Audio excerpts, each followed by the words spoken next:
tal, amigos? ¿Cómo están? Muy buenas noches. Yo soy Esdras Chabot y esto es Dinero y Poder. Hace unos días, la Suprema Corte de Justicia de la Nación creó una jurisprudencia para que las pensiones del IMSS fueran recortadas de un máximo de 25 salarios mínimos a 10, lo que significa una rebaja del 60%. Ante esta polémica, el Instituto Mexicano del Seguro Social dijo que no aplicaría este fallo, dice que no es jurisprudencia y que seguiría calculando el tope de las pensiones en 25 salarios mínimos. Lo cierto es que el costo de estas sube año con año y presionan al gasto público. Nos acompaña aquí en el estudio de Dinero y Poder Enrique Díaz Infante Chapa, director del sector financiero y seguridad social del Centro de Estudios Espinosa Iglesias. Buenas noches, muchas gracias por estar aquí con nosotros, Enrique.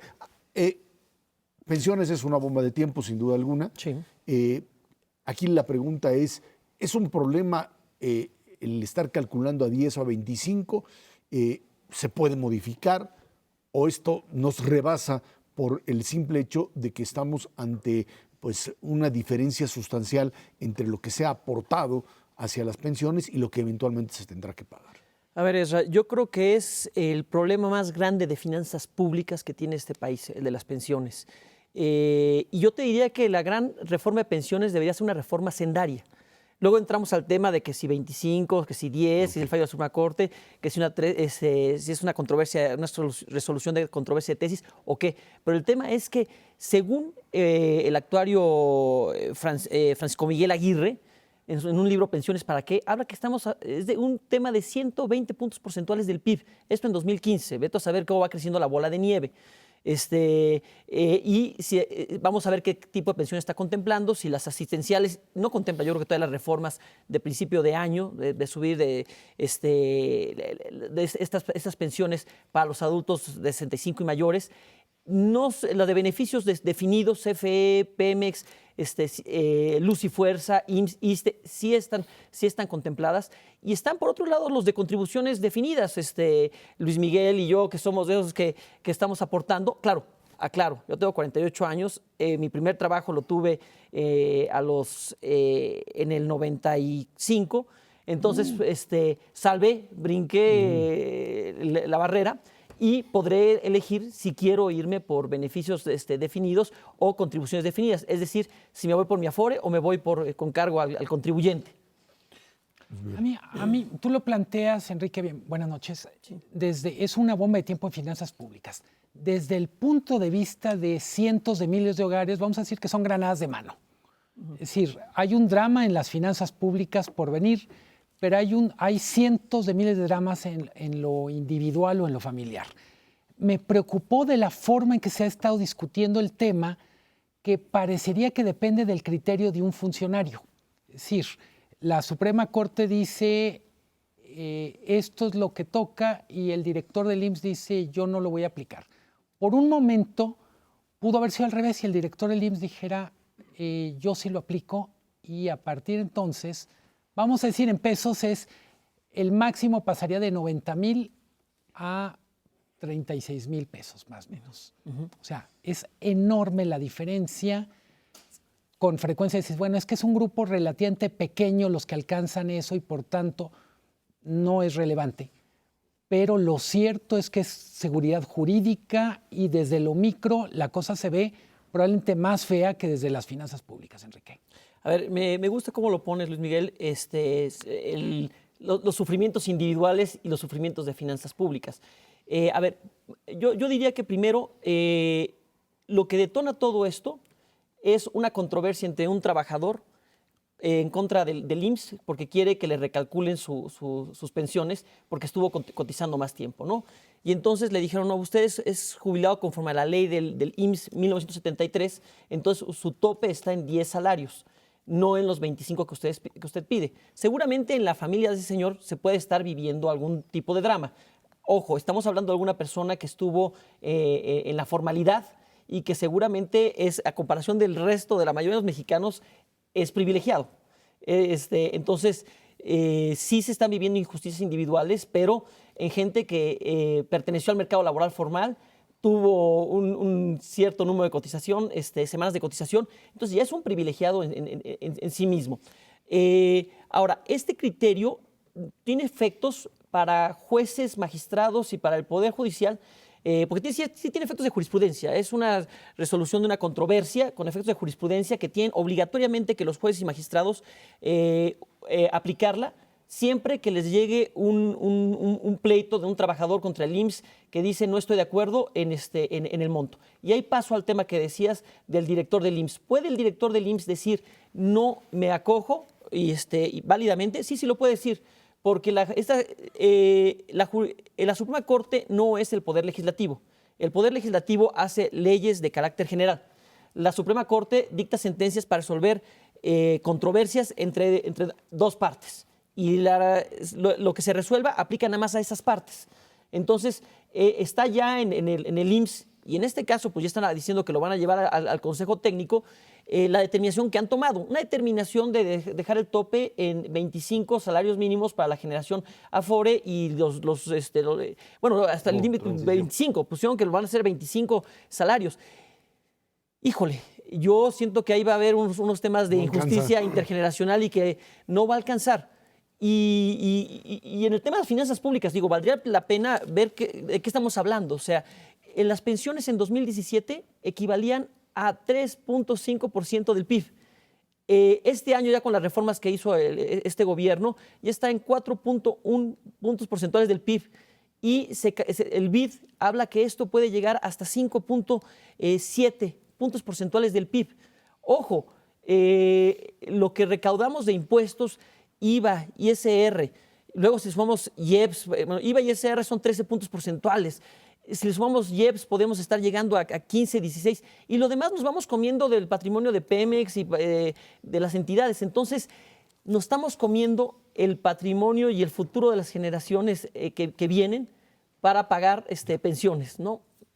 Este es un tema muy complejo, que si nos metemos a cada uno de los asuntos no nos van a alcanzar 3 o 4 programas. Efectivamente hay un problema de injusticia en términos muy diversos. Por ejemplo, hasta antes de que las Afores empezaran a crecer y tuviéramos este nuevo sistema, 2/3 partes de los mexicanos no iban a tener pensión jamás. Entonces, pues estaba una situación grave. De los que pueden llegar a tener pensión, hay distintos sistemas que pagan diferente. Y el que peor paga es el de los que sí trabajan. Perdón que lo diga así, pero los trabajadores de la iniciativa privada, los que cotizamos al Seguro Social, somos los que vamos a recibir las pensiones más bajas. El día de hoy, por ejemplo, es la pensión más baja que existe. Quienes cotizan al ISSSTE, trabajadores del sector público, están ganando hoy 2.6 veces la pensión de un asegurado del Seguro Social. Y si algún amigo del auditorio tuvo la fortuna de trabajar para Pemex, Comisión Federal o Luz y Fuerza del Centro, pues está ganando entre 9 y 16 veces lo que gana un trabajador del seguro. A pesar de que todos ellos, todo el sector público, vive de lo que hacemos los que trabajamos en la iniciativa privada. Es algo que no le gusta escuchar a los que trabajan en el gobierno, pero sí se siente feo cuando pues, a uno le toca una pensión chiquita y a los otros una pensión grandota. De esta pensión chiquita ahora nos dicen va a ser más chiquita.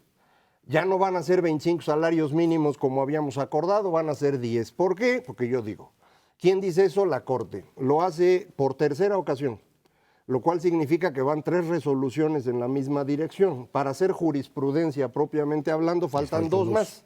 En el momento que sea jurisprudencia, esto no significa que se hace ley, significa que cada vez que llegue un caso a la Corte va a ser resuelto en la misma dirección. Entonces, el seguro sigue pagando con 25, esto es en general lo que ha estado ocurriendo. Pero si a usted le calculan su pensión en 10 salarios mínimos y va y se queja con la Corte le va a decir, perdón, pero tienen razón, porque yo ya tengo 3 resoluciones en la misma dirección y contigo van 4. Entonces falta con que el seguro nos agarre a 2 trabajadores que se pensionen y los ponga en 10 para que esto se convierta ya en el criterio. Esto afecta, yo calculo, a 700,000 personas. O sea, no son tan poquitos como mucha gente cree. Es decir, es que casi nadie gana 10 salarios mínimos. De 10 salarios mínimos para arriba, hay hoy 1,5 millones de mexicanos. Esto es el 8% del total de los trabajadores. Y todos ellos, pues sí ganan bien, sin duda. Pero, por ejemplo, si alguien hoy está ganando 100,000 pesos al mes, que es un dineral, sin duda, 100,000 pesos al mes, y se iba a jubilar con 78,000, que es lo más que te pueden dar hoy. Ahora con esto se iría a 35, 34,000 pesos. Esto significa una tasa de reemplazo de 30%. Es una tragedia para esa familia. No, digamos, no les va tan mal, pero sí es una tragedia. Esto, además, es exactamente lo que va a pasar con todos los de la Ley 97. Su tasa de reemplazo esperada hoy es de 33%. Entonces, no es un fenómeno aislado, es un caso bien complejo y a mí me parece es una injusticia. Aun cuando sean personas con ingresos elevados, me parece sigue siendo una injusticia. A ver, yo creo que el tema de la justicia pasa porque recibas una pensión que corresponda a lo que hayas aportado. Cuando las pensiones son mucho más que lo que aportaste, pues sin duda hay una injusticia. Y ese es el caso de los extrabajadores de CFE antes de que se reformara su ley, los de Pemex antes de que se reformara, los de Luz y Fuerza del Centro, los trabajadores, propiamente los trabajadores del IMSS, los del ISSSTE, que sí son pensionados de lujo. Y esos viven en el penthouse. Los del IMSS, ¿no? Los trabajadores. Los trabajadores. Sí, el régimen de jubilaciones y pensiones. No el trabajador de la iniciativa privada, que eso sí lo van a ti, a mí, a Luis Miguel, a todos los que nos va a ir terribles. Eso sí, vivimos en el sótano del edificio y los otros viven en el penthouse, ¿no? Entonces, sí hay un tema de injusticia. Pero a mí hay otra injusticia que me gustaría tocar, que es el tema de la injusticia intergeneracional. O sea, como no se hicieron suficientes provisiones actuariales para las pensiones que están pagando el IMSS y demás, se le va tomando siempre el presupuesto. Y ahorita ya decíamos, es 4.1 puntos porcentuales del PIB lo que se va a utilizar este año y se prevé que para 2030 estemos hablando de 5.7 puntos porcentuales, o 2025, ¿no? 2040. 2040. Bueno, esto la tendencia está aumentando en forma brutal. ¿Quién va a pagar eso? Pues los jóvenes. Los jóvenes con las contribuciones. Y mira, todavía yo tengo la opción de escoger entre un sistema y otro yo te voy a ser los beneficiados. Pero aquellos que ya están bajo ley 97, la ley de las Afores, bueno, eso es con lo que logren acumular. Entonces, aquí sí el llamado urgente es a los jóvenes es métanle ahorro voluntario, porque además es dinero que no ganarían lo que ganan en su Afore. En un banco o en una casa de bolsa, bueno, difícilmente si no tienes la pericia para estarle cascando al mercado. Entonces, sí es una buena estrategia meterle a la Afore con ahorro voluntario. Pero el problema va a estar en las limitaciones de lo que te puede dar finalmente la pensión, ¿no? No, ahí es tu ahorro. En Afore no, en Afore no. Pues lo que metas lo puedes recuperar. Y aquí a lo mejor vale la pena. Lo que están los mexicanos en general aportando a la Afore es 6,5% de su ingreso. El problema es que esto les va a dar la tasa de reemplazo de 33%. Tendrían que meterle como Si quieren llegar a una tasa de reemplazo decente, 70%, hay que meter 15% a la Afore. Súmenle al 6,5% el Infonavit, que son 5%.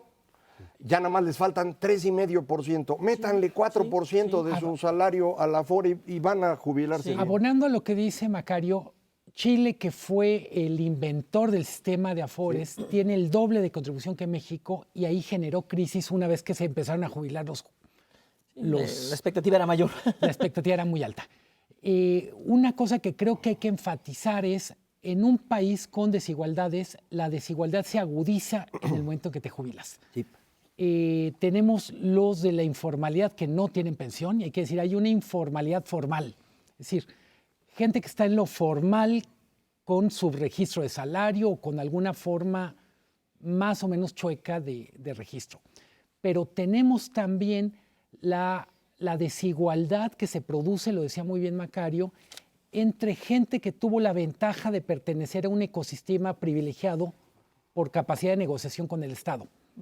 Pemex típicamente, el sindicato de maestros, y tenemos pues básicamente los ciudadanos de a pie que simplemente, independientemente de cuál haya sido nuestra trayectoria laboral, no tuvimos quien nos defendiera a la hora de negociar el tema de pensiones. No, sin duda, Luis Miguel, acabas de señalar un universo de desigualdades que se van a potencializar al momento de la jubilación, que se van a ver y vivir esas desigualdades. Y esto, pues ya vimos en Chile, como tú bien señalabas, los conflictos que se están generando, y en muchas otras partes del mundo esto va a estar estallando, sí está estallando el problema. porque la gente se da cuenta que estos sistemas de ahorro voluntario, pues como bien señalaba Macario, o sea, con 6.5 que estamos aportando de nuestro salario, imposible. Bueno, la OCDE hablaba de 13, 17%, ahorita no hagas 15%. Si queremos, OCDE habla de que entre el 50 y el 70% del último sueldo. Suponiendo que tu trayectoria laboral no sea interrumpida, Claro. es otro tema. El nuevo mercado laboral hace casi imposible que alguien trabaje 25, 30 años sin interrumpirse cotizando. Tienes toda la razón. O sea, el gran problema de las pensiones está en la parte hacendaria y en el mercado laboral. Y el mercado laboral es poroso y es solo 40% informales, y salen y entran del mercado laboral formal y no van a llegar a las 1.250 semanas que requieren para una pensión, ¿no? Bueno, pues ahí está el tema. Nos va a dar para muchos programas más. Enrique Díaz Infante, muchas gracias por estar aquí con nosotros. Al contrario, gracias a ustedes. Vámonos a una pausa. Esto es Dinero y Poder.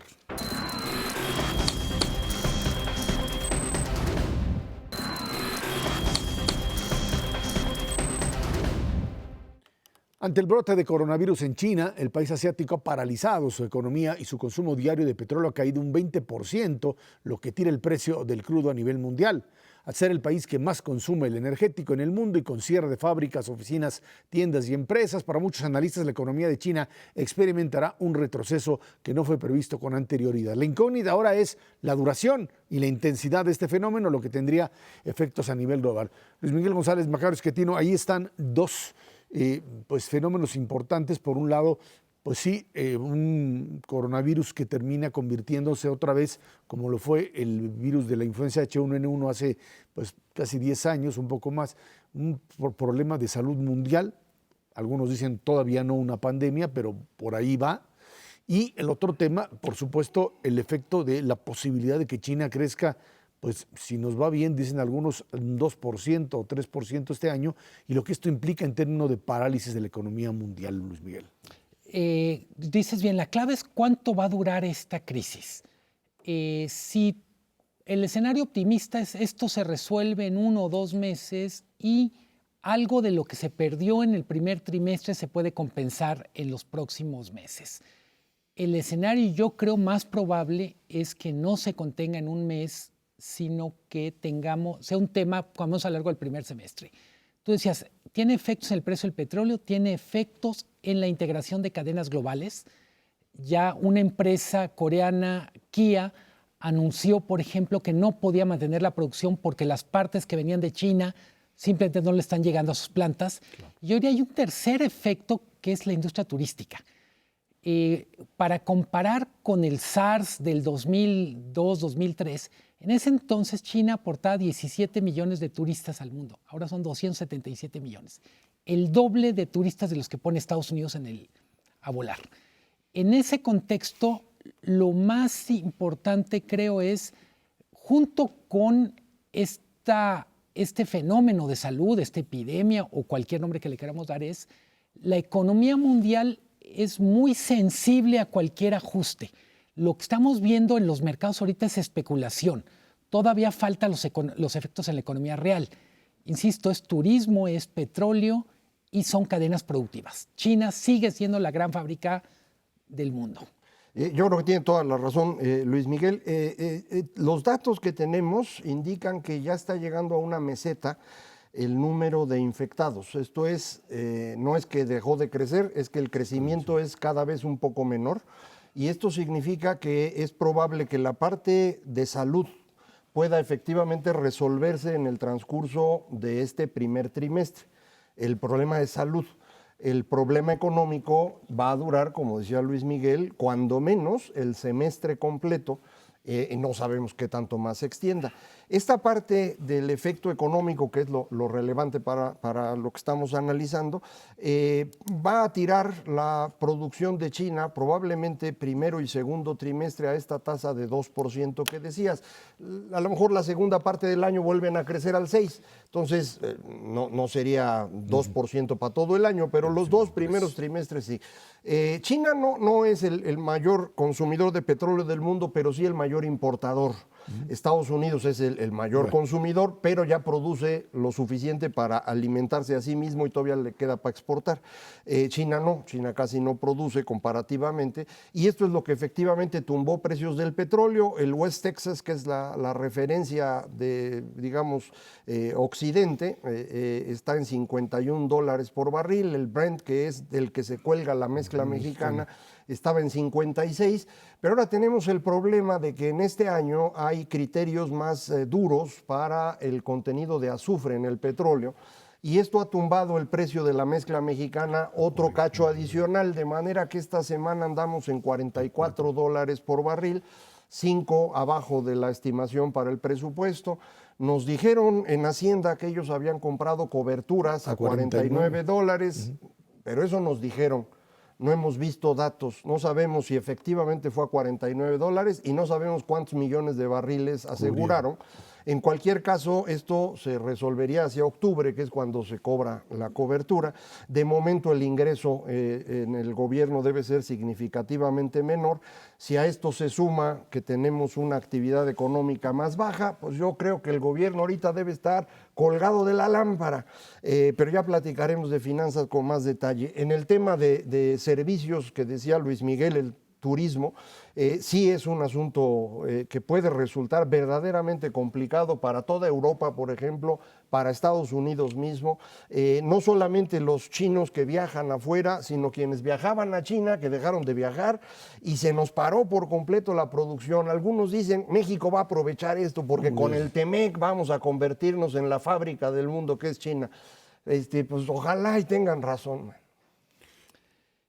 Nomás para redondear el tema de petróleo y el posible impacto en México. Cada dólar que cae el precio del petróleo es $1.100.000 diarios, en razón que nuestras exportaciones son de 1.100.000 barriles.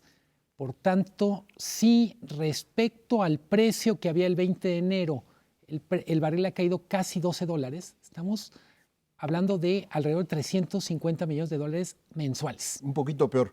El precio del petróleo no solo sirve para lo que exportas, sirve para calcular todas las regalías de Pemex, sobre todo lo que produce. Así que a lo que dijo ahorita, sí, Luis Miguel, échenle un 50% adicional. ¿Por qué es importante eso? La economía mexicana ya se despetralizó, pero las finanzas públicas no. Y es bien importante hacer esa distinción. Cualquier movimiento del precio del petróleo hacia arriba le ayuda a Pemex, le da oxígeno, pero cualquier movimiento hacia abajo aprieta más el margen de maniobra primero de Pemex y luego de las finanzas públicas, en ese orden. Ahora, esto nos lleva necesariamente, y hablábamos del tema de pensiones antes, a lo que se viene filtrando de una posible reforma hacendaria. Básicamente, que para mediados de año estaríamos ya metidos en un problema fundamentalmente de eso, de finanzas públicas. Y si este tema del coronavirus no termina resolviéndose en unos 2-3 meses, que no se ve por ahora como esta incidencia, o sea, este tipo de tendencia a un menor crecimiento económico, que de por sí ya las tendencias iban en esa línea, esto nos obligaría necesariamente a buscar otra vez recursos de otro nivel. Si existe el compromiso de mantener finanzas públicas relativamente sanas, ya le quitaste un cachito del fondo de estabilización, le vas a quitar otro más, pues se nos empiezan a acabar las fichas para mantener precisamente esta economía sana, que es pues finalmente lo que de alguna forma a lo que están apostando las propias calificadoras. Tenemos un tipo de cambio enormemente revaluado, 18.60, 18.70 pesos por dólar, que te habla pues todavía de ese margen que tienes, que no creo que sea por mucho tiempo. No debe ser por mucho tiempo. No existen finanzas públicas sanas. Este es un cuentazo monumental que nos está vendiendo Hacienda. Tan no existen que por eso tuvieron que utilizar los recursos del Fondo de Estabilización de Ingresos Presupuestales, que no era para usarse en un año normal, era para usarse cuando llegara un coronavirus, por ejemplo. Para eso era ese fondo. Pero ya se acabaron la mitad del año pasado, y yo no dudo que en este trimestre se acabe en la otra mitad. Hacienda está haciendo las cosas de una manera, a mí me parece, lo voy a decir con toda claridad, fraudulenta. No solamente usan recursos que tenían en un ahorro y los hacen aparecer como ingresos, sino además fingen 100,000 millones de pesos de ingresos de Pemex que no ocurrieron, que son una transferencia de Hacienda a Pemex y debía haber aparecido en el ejercicio del gasto como una transferencia y no, lo pusieron como ingresos presupuestales. De forma que lo que ocurre es que tienes un superávit primario, dicen ellos, de 1.1% del PIB. Si uno quita las dos cosas que acabo de mencionar, el ingreso ficticio de Pemex y el uso del Fondo de Estabilización, el superávit primario está en ceros. De manera que, a mí me parece, las calificadoras deberían quitarle el grado de inversión a México la próxima ocasión. ¿Yo qué quieres que te diga? No, está bien. Eso es lo que deberían hacer, porque ese era el argumento con el cual defendíamos el grado. Pero ¿tú crees que las calificadoras no se dan cuenta de este tipo de manejo? No se dan cuenta, a menos que lean la columna de un servidor en El Financiero. Ahí viene todo. Creo que Macario tiene razón, pero en parte. O sea, lo que quiero decir es, el gobierno sí hizo un esfuerzo para contener el gasto y si lo pudiéramos ver de esta manera, pedagógicamente también nos mostró para cuánto da la austeridad y la contención del gasto. Es decir, ya nos apretamos el cinturón tanto como se puede y evidentemente ya no hay mucho más margen para contener el gasto. Dicho de otra manera, una de las razones que explica el débil desempeño en 2019 es que el gasto público se contuvo de más, en particular en el gasto de inversión.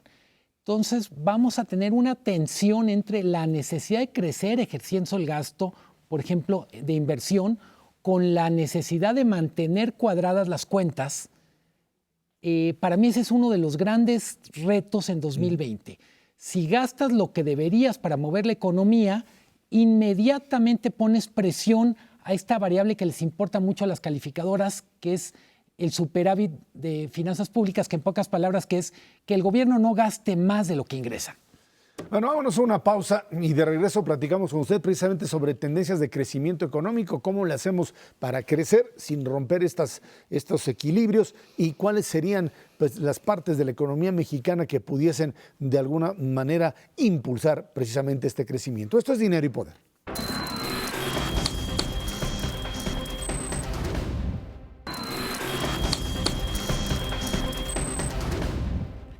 Bueno, pues ante la incertidumbre política y la inseguridad, los analistas consultados por Banco de México rebajan las expectativas de crecimiento del PIB para este año de 1.1 a 1%. También movieron al alza sus perspectivas de inflación y del déficit en las finanzas públicas. Por su parte, Moody's dice que espera un crecimiento nada más de 1% para este año, lo tenía en 1.3 allá en octubre y advierte que la contracción económica de 2019 tendrá efectos negativos en la nota crediticia del país. Yo ya no quiero seguir leyéndolo el resto que sigue, porque sigue peor.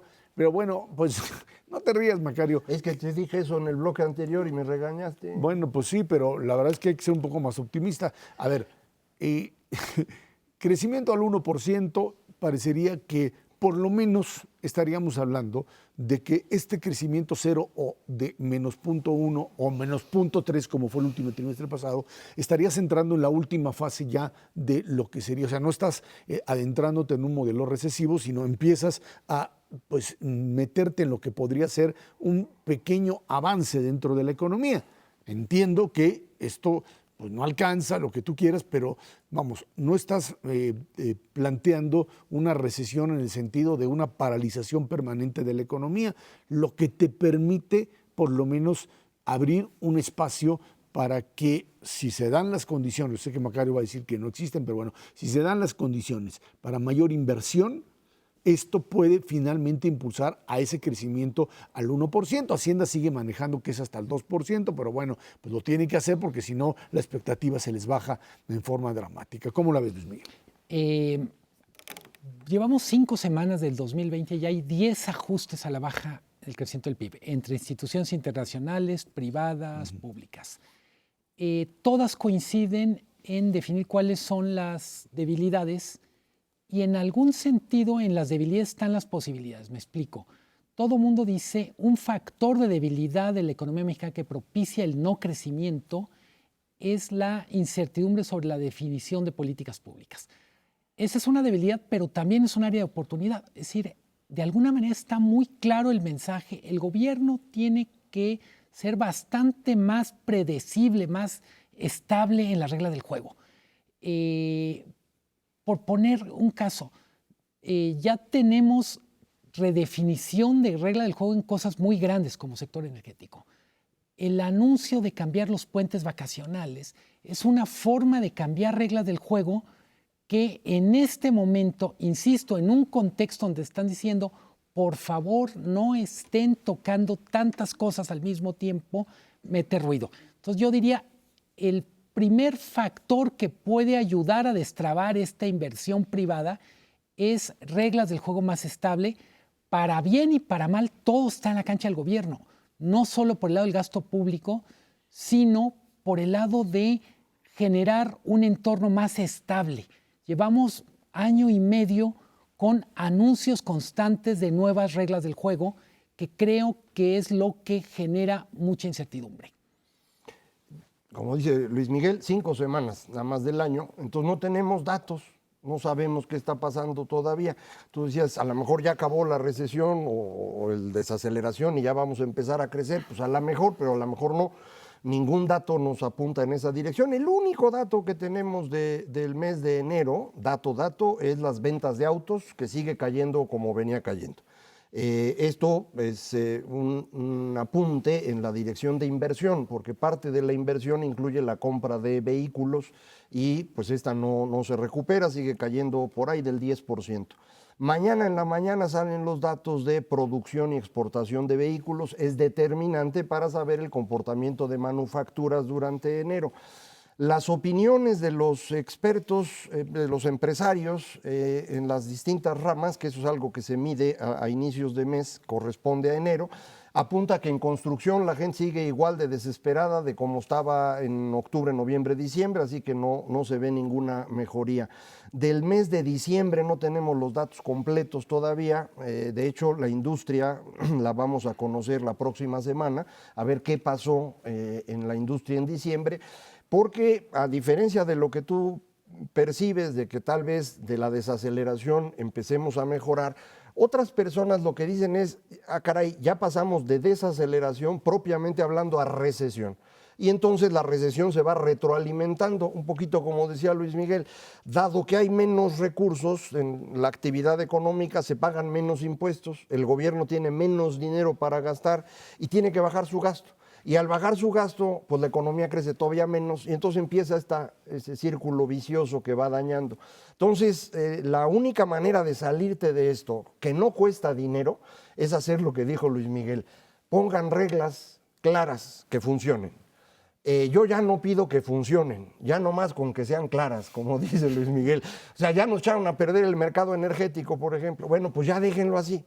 Ya no me sigan diciendo, no, si a lo mejor sí va a haber farm outs, a lo mejor sí va a haber rondas, el 15 de febrero lo anunciamos, no, que siempre no, que el 30 votos. Pero es que, está bien, Macario, pero es que si no tienes esa claridad, si no garantizas esto, tu mercado energético se te cierra y al cerrar el mercado energético, lo que estás haciendo es cancelando una buena cantidad de opciones que pudiesen finalmente... Yo creo que es una exageración de parte de Macario. Yo creo que sí necesitamos una rectificación del caso del sector energético. Eso digo. Y la rectificación, en términos muy simples, es darle puertas de entrada al sector privado. Si la definición de política de Estado es Pemex tiene que seguir siendo un jugador relevante, no lo podemos seguir desmantelando, correcto, pero es cuánto quieres que haga el sector privado, dónde quieres que lo haga, con qué reglas. El sector energético es negocio tan noble, si se puede decir así, que aún en condiciones muy complicadas el sector privado va a meter dinero. El problema con sector energético además es que es transversal. Si la inversión privada fluye al sector energético, otras industrias y las familias tienen mejores costos de un insumo clave como es la gasolina, como es el gas, como es la electricidad. Por eso es tan relevante el sector energético. A ver, el tema, perdón, Macario, el tema es rentabilidad. O sea, tú tienes que encontrar o que hacer un ofrecimiento que le permita precisamente al sector privado decir, bueno, ok, no es el mejor de los negocios como se tenía planteado anteriormente porque tienes una visión distinta, pero sigue siendo negocios. Si tú le sigues proponiendo estos contratos de riesgo, parecería ser que eso no es negocio para la propiedad. Sí, claro. Dependiendo el tipo de contrato que le estás planteando, de manera tal que pueda eventualmente garantizarle que si finalmente encuentra petróleo o lo logra explotar, se va a poder quedar con una parte de la ganancia, porque de lo contrario no tiene sentido. Ese es un contrato de riesgo, y eso sí es negocio. Lo que no es negocio son sus dichosos contratos incentivados, ahora no sé qué nombre les pusieron porque cada sexenio les cambian, en donde el dueño del petróleo es Pemex, tú entras como empresa, si funciona te dan una lana. Problema, Pemex no está pagando. Aquí tenemos un problema mayor que nadie ha querido discutir bien, porque además la mayor parte de nosotros no tenemos datos de cerca, no le vendemos a Pemex, pero lo que yo sé es que el problema de pago de Pemex a sus proveedores es brutal. Es otra parte de este fenómeno de estar escondiendo cifras por parte del gobierno para fingir que las cuentas están sanas. No es cierto. Las finanzas públicas en México no son sanas. Es decir, de nada ha servido destruir la salud de millones de mexicanos con las tonterías que hacen, porque además el dinero ni siquiera lo tienen, se está yendo. Entonces, estás metido en un problema mayor. Tú dices que haya reglas para que podamos invertir juntos. Ya las había. Hacen un campo que se divide en dos cachos, que se llama Sama, uno para Pemex y otro para Thanos, una empresa internacional de energía. Resulta que hay petróleo. Y ahora lo que Pemex quiere es quedarse con todo el campo y quitar a Sama. Eso no podría hacerlo de acuerdo con las reglas que teníamos, pero lo va a hacer. Y entonces me vas a decir que va a haber reglas claras, pues así no se puede. ¿Cómo puedes tú confiar en rentabilidad de un negocio si sabes que en el momento que empiece a generar el gobierno va a venir y te lo quita?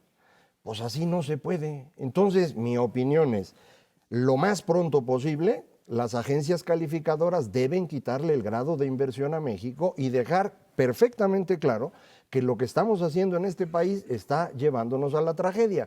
De nada sirve fingir, tarde o temprano el dólar ya no va a costar 18.60, va a costar 23.50. Eso es lo que va a ocurrir debido a lo que están haciendo.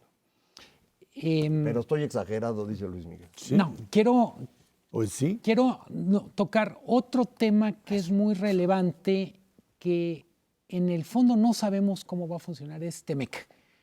Es la otra variable que no teníamos en 2019 es TEMEC. En pocas palabras es nuevas reglas en el comercio con Estados Unidos, nuevas reglas sobre una vieja relación, si se puede decir así. ¿Para cuánto nos va a dar en términos de crecimiento? Muy probablemente sirva para desatorar algunas inversiones que habían tenido pausa. No hay que recordar que México en algunos sectores está totalmente integrado a la economía de Estados Unidos. Yo pondría fundamentalmente automotriz, aeronáutico y agroalimentario. Había inversiones que no se podían ejecutar simplemente porque no quedaba claro si las reglas iban a ser las del TEMEC, las del TLC o la de los aranceles de Trump. Probablemente eso dé un pequeño respiro en inversión extranjera. ¿De qué tamaño es el respiro? La verdad es que no lo sabemos. Desde mi punto de vista, una variable que el gobierno controla completamente, que son reglas del juego, tiene muchísimo margen para hacer. Entiendo que dentro del gobierno hay una parte que claramente está impulsando esta posición, hay otra parte que dice no, si lo importante es que quede claro quién manda. Dependiendo de cómo se resuelva eso al interior del gobierno, vamos a ver las reglas del juego. Y con lo del TEMEC me parece que es muy relevante darle tiempo. Coincido con Macario, es muy pronto ahorita, no tenemos ni siquiera las primeras escenas de la película, pero podemos apostar que va a haber algunos proveedores automotrices que van a reactivar inversiones que estaban paradas. El TEMEC sí puede ser una gran cosa en un entorno donde luce tan árido lo económico en términos de buenas noticias. Yo te añadiría que en el tema energético el caso del TEMEC puede servir finalmente también como otro elemento de presión. Hay que entender claramente que si logran abrir a determinado tipo de contratos, cualquier apertura implica necesariamente que entren inversionistas nacionales y extranjeros. En energético no, nos quedamos fuera. Nos quedamos fuera en energético por instrucción de Andrés Manuel. Bueno, pero ahí está. Pero, el señor Seade, que está en Hong Kong porque no puede salir por el coronavirus, eso fue lo que... Ahí están. Yo creo que esa es la parte en donde finalmente existirá la posibilidad de una inversión como tal y vamos a ver todavía lo que sucede porque, bueno, pues obviamente esto está detenido con alfileres y no creo que lo quieran tumbar a principios del sexenio. Vámonos a una pausa y de regreso platicamos con ustedes sobre los Estados Unidos Ya inició la campaña electoral, el señor Trump pues finalmente se quitó de encima el juicio político, salió inocente y también, por supuesto, los demócratas están metidos en otro lío dentro de un partido político que no puede ni siquiera organizar elecciones internas. Esto es Dinero y Poder.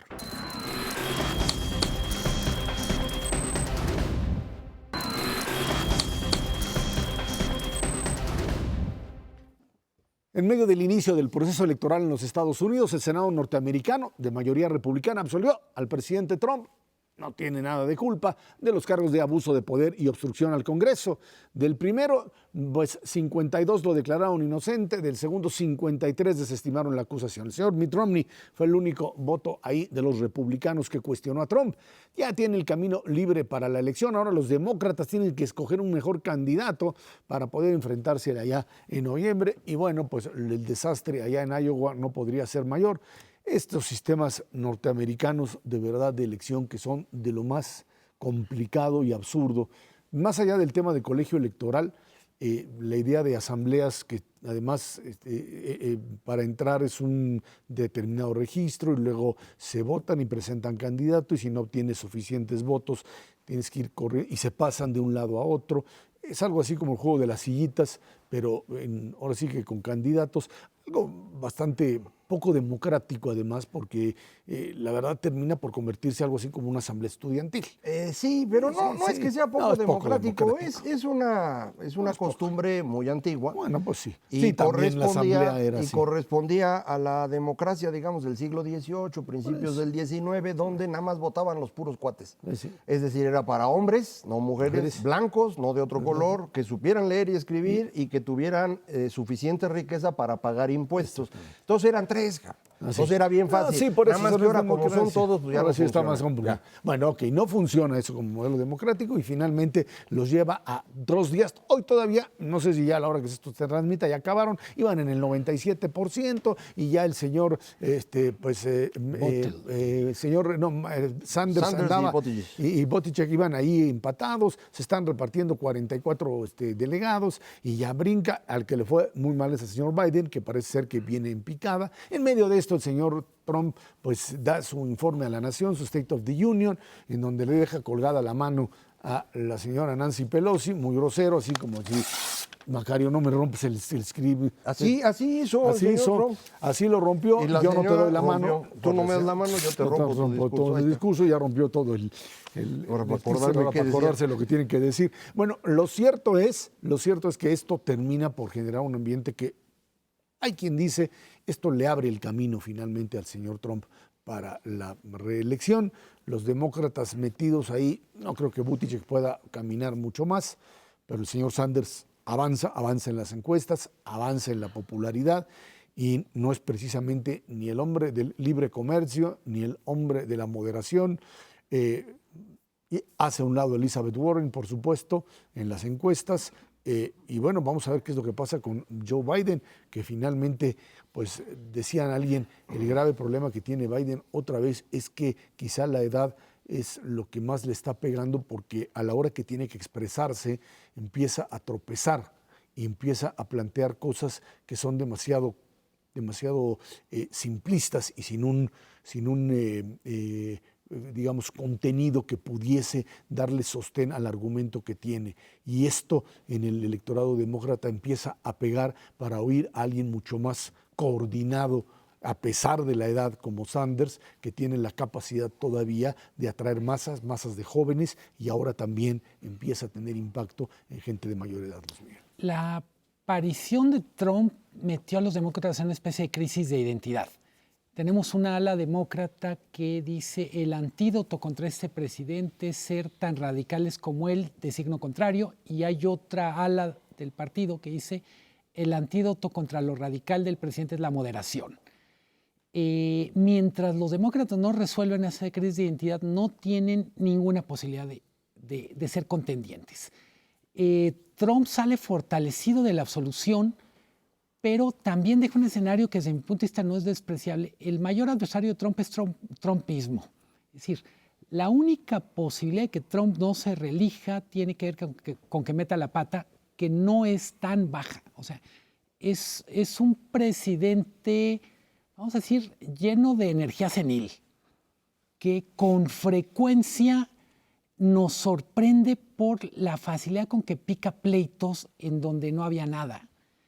Y en buena medida no hay mucho que esperar de los demócratas, pero sí hay muchos tropezones que esperar de Trump en esto. Hay que recordar, la absolución del Senado se da no porque sea inocente, sino porque tienen disciplina de partido. Creo que en términos de opinión pública quedó más o menos claro para cualquier gente de buena fe, pues que el presidente tuvo una conversación telefónica que es poco institucional, por decirlo menos, donde básicamente pues, operó como un chantajista frente a un jefe de Estado de Ucrania. Dice Trump, es una comunicación perfecta.